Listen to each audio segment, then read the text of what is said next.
I'm Mel Olson, and I'm the practice manager for the Oral Surgery Center. Well, I'm Regan Brown. I'm one of the oral surgeons here at the Oral Surgery Center. Our practice is based around providing top-notch oral surgery care to our community and the patients in it. So our previous location was mostly what we call a satellite office. We had just kind of come out to Richmond a day or two a week and had been there for a long time and served that purpose well. But as Richmond has grown and our services kind of grew to provide the same services we have in our other offices, it was just not to the same level that we needed to be. So we started looking at different properties, looking for places we could rent potentially, and there wasn't anything that would fit our needs, and found this lot and started to chat with contractors about what it would take to put a building the size we need up and meet the needs of both our team and our patients. We were pretty excited when we were bidding out the project initially, and it was important to us to include Derrick because you're a local company. So when we were able to work with you, it's like, hey, this feels good. It's, you know, we're invested in the community, you're invested in the community, and you're bringing subs on board that are from the area. So it really was a nice partnership. Well, we try to be, good consumers and get a couple of bids and reach out to people, do our research. With 4 of us owner docs, there's, each have we're from different areas and have different backgrounds and different relationships with people. In Richmond especially, it was an easy decision to very first reach out to Derrick companies and chat, having grown up here and knowing a lot of the crew. I know I could know and trust them. So when we started to reach out for bids, it just became obvious that Derrick was the best option for us, specifically in this location, to afford.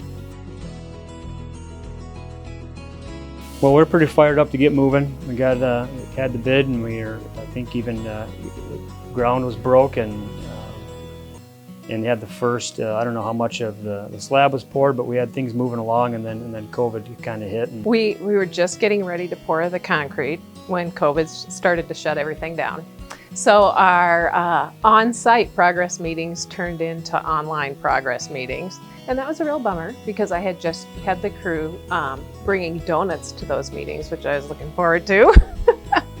But it actually worked really well. Casey would send out an email each week, just kind of wrapping up where they were at and then what was going to happen for the next week. And Kevin would follow up with photos so that I could give those out to the owners. And so I always felt like we had a really good handle on what was going on, and that they had our backs to make sure everything would get done. In our world, we got kind of told that we weren't going to be able to work for some time, and we were just seeing people on a very limited basis, just emergencies and things that had to be seen. And with Derrick, the communication was fantastic. They're very authentic and would work with us and understood the situation we were in, and kind of tapped the brakes for a little bit of time to try to understand what the pandemic meant and what that was going to mean for our team and ours and our patient safety, but then also how can we still provide that care for people in our community.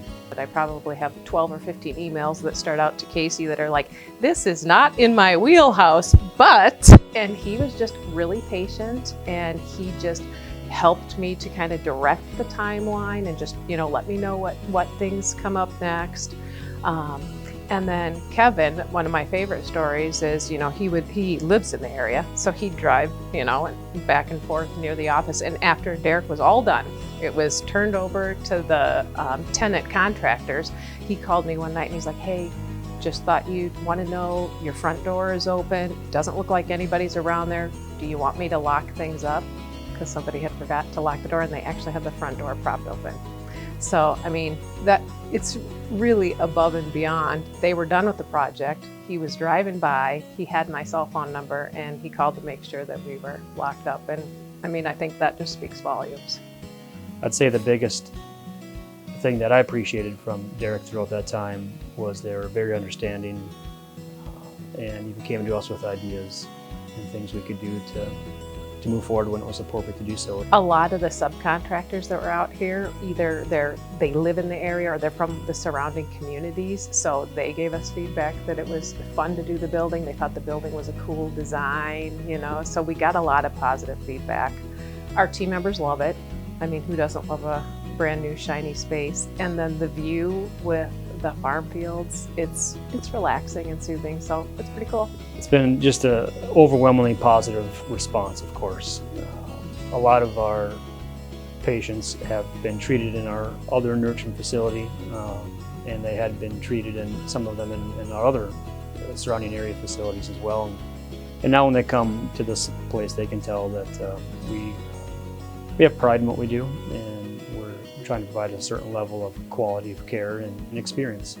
And that rings true to our team as well. You know, our team is, I think they're proud when they come in and work in a place like this. They, you know, we're working hard and doing things a specific way. It allows us to be more efficient and probably more COVID appropriate with the spacing of people in our waiting room and in our team break room.